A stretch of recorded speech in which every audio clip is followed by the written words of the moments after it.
Сегодняшняя история из тех, что я копил в себе много лет. Она не про призраков в чужих домах, а про самый обычный, казалось бы, звук в вашей собственной квартире. Про стук в дверь. А точнее, про тот самый третий стук, на который моя мама заказывала мне никогда, слышите, никогда не отвечать. Помню, как будто это было вчера. Вечер. На кухне пахнет оладьями, за окном дождь барабанит по подоконнику. Мне лет 10. Я сижу, делаю уроки, а мама шьет на машинке. И вдруг стук. Не в нашу дверь, а этажом выше, глухой, тяжелый, потом второй. Я даже внимания не обратил. Но когда прозвучал третий, мама резко обернулась, иголка замерла в воздухе. Она посмотрела на меня не по-детски серьезным, даже суровым взглядом. «Сережа, подойди сюда», — сказала она тихо. Я подошел. Она взяла меня за руки. «Запомни раз и навсегда. Ты слышишь, как кто-то стучит в дверь? В любую дверь. Один раз, два раза — это просто люди.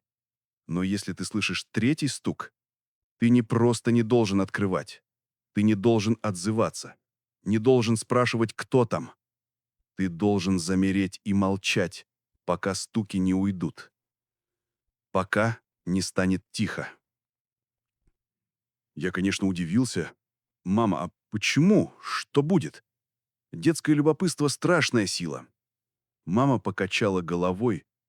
Ее глаза стали какими-то стеклянными, отрешенными. Тот, кто стучит трижды, он не просто пришел в гости. Он пришел проверить, дома ли кто-то. Дома ли ты. А если ты откликнешься, значит, ты подтвердил, что дома.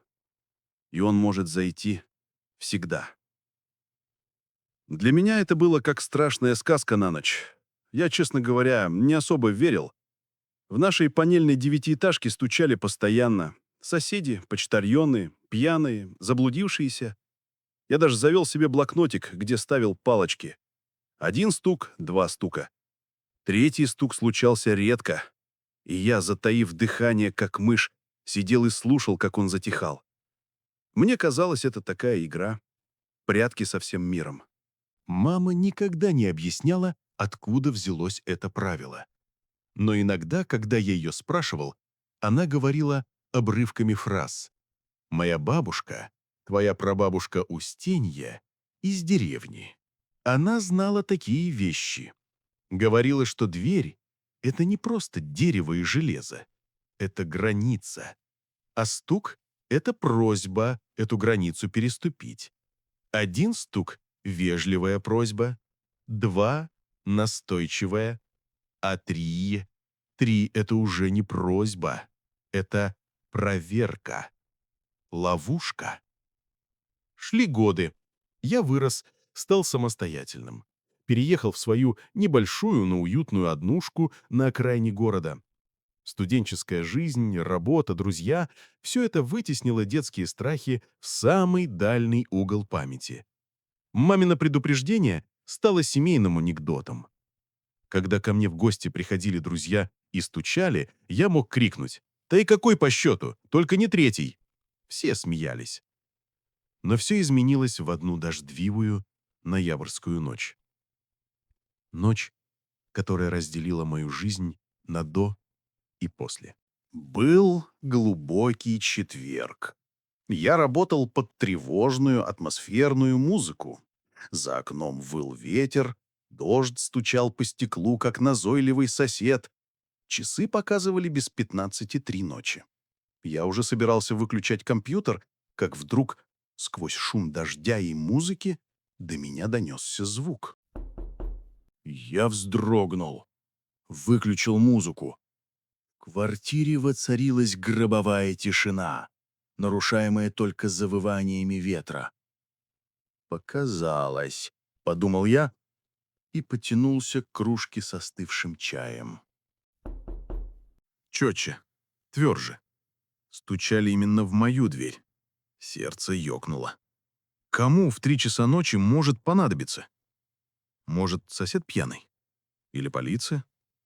Но стук был какой-то неживой, Не резкий, неторопливый, методичный, как будто кто-то стучал костяшками пальцев, без особой надежды, но и не собираясь уходить. И тут, как удар током, меня пронзила мысль. Мысль из детства. 1. 2. Я замер, как в детстве. Все тело стало ватным. Мозг кричал «Молчи! Молчи!». Я сидел, не дыша, уставившись в щель под дверью, за которой была непроглядная тьма подъезда. Прошла минута. Вторая. Тишина. Я уже начал выдыхать, чувствуя, как адреналин медленно отступает. «Ушел», — прошептал я сам себе. И вот тогда это случилось. Третий стук прозвучал не просто громче. Он был иным. Он был тяжелым, густым, как будто стучали не по дереву, а по пустоте внутри меня. Он нес в себе такую силу, что дверь на мгновение дрогнула в косяке, и мне показалось, что стекла в окнах задребезжали. Это был не вопрос. Это был утвердительный знак, констатация факта. Я знаю, что ты здесь. И вот тут во мне что-то перемкнуло. Не страх, нет. Глупая ребяческая обида. Злость. Я взрослый, современный человек. Ютубер, разбирающий мифы. Какой-то идиотский суеверный запрет. Это наверняка сосед, которому я вчера мешал музыкой. В голове вспыхнула картинка. Я открываю дверь, и там стоит мой сосед, Сергей Петрович, и мы вместе посмеемся над этой ситуацией. Разум отключился. Инстинкты, дремавшие в генетической памяти, были затоптаны волной взрослого самомнения. Я встал. Сделал шаг к двери. Еще шаг. Рука Шама потянулась к цепочке. Я помню, как холодный металл щеколды коснулся моих пальцев. Я медленно, чтобы не скрипеть, повернул ключ в замке. Щелчок прозвучал, как выстрел. Я потянул дверь на себя, оставив ее на цепочке. В щель, шириной в ладонь, хлынул ледяной воздух с лестничной клетки. Он пах пылью, сыростью и чем-то еще, сладковатым и затхлым, как в давно запечатанном подвале. На площадке никого не было. Только тусклый свет лампочки, мигающий в такт моему бешеному сердцебиению. «Кто там?» — прокричал я, и голос мой дрогнул. В ответ — тишина. Глубокая, всепоглощающая. Даже ветер за окном подъезда словно замер. Я уже собрался захлопывать дверь, списывая все на нервы и усталость, как мой взгляд упал на пол. Прямо перед порогом, на сером бетоне площадки, лежал небольшой предмет. Я пригляделся. Это была старинная кукла. Тряпичная, с выцветшими стеклянными глазами и проступающей набойкой на платьице. Одна ее рука была оторвана. Она лежала в неестественной позе, уставившись на меня своими пустыми глазами.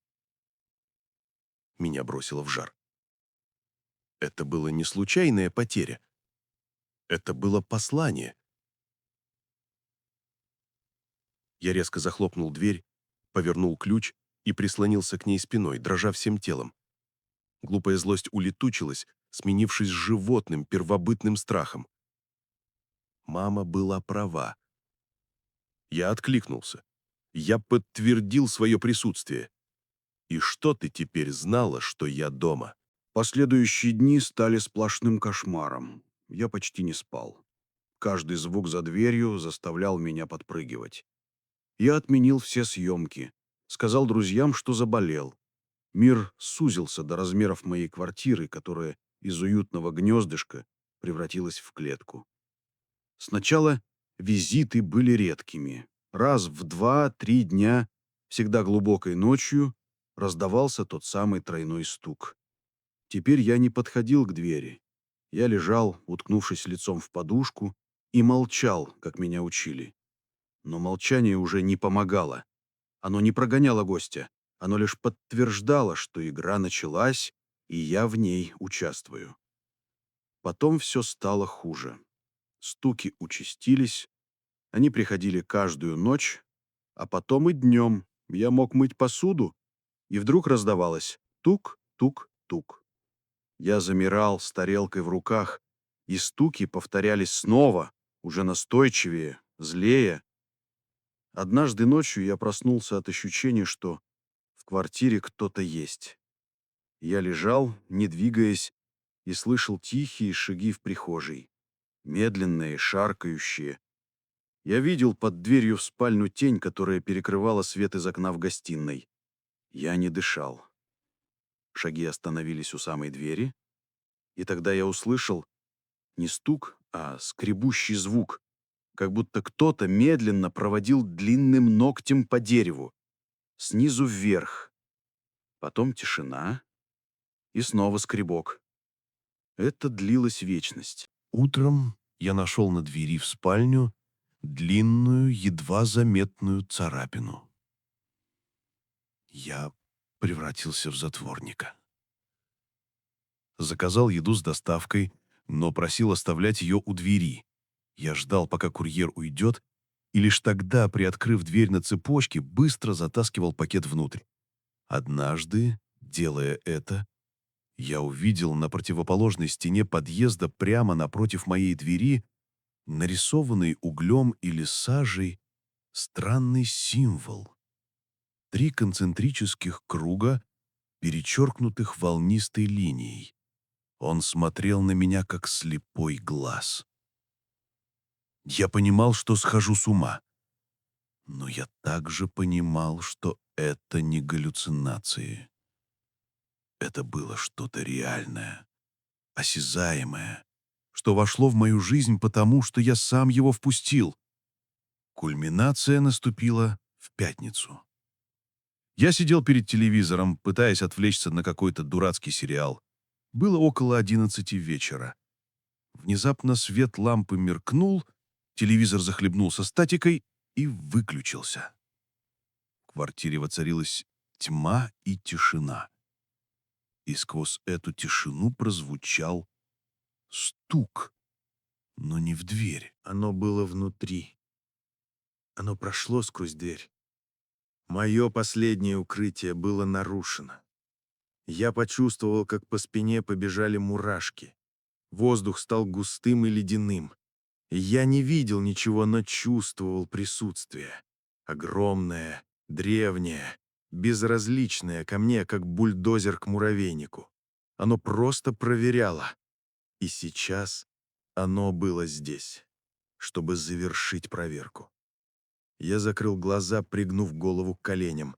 Внутри меня не осталось ни злости, ни страха даже. Только пустота и отчаяние. Я вспомнил маму. Ее голос, ее серьезные глаза. И я понял, что делал не так.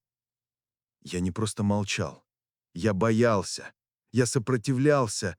А страх и сопротивление — это тоже ответ. Это энергия, которую эта сущность ощущала, как акула кровь в воде. Мама говорила: «Замри и молчи». Она не говорила: «Бойся». Замереть значит принять состояние полного нейтралитета, стать частью стены, частью тишины, не быть. Я перестал дрожать, выпрямился. Я не видел его, но чувствовал, как оно стоит в дверном проеме, заполняя его собой.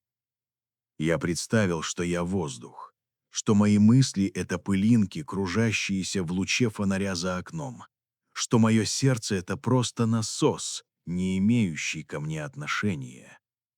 Я отрекся от себя, от своего присутствия. И произошло невероятное. Давление в комнате спало. Чувство чужеродного присутствия стало рассеиваться, как дым. Свет на люстре мигнул и зажегся. Телевизор включился сам собой, продолжая показывать сериал. Я просидел так до самого утра, не двигаясь, почти не дыша. Наступившее утро было самым обычным. За окном пели птицы, светило солнце.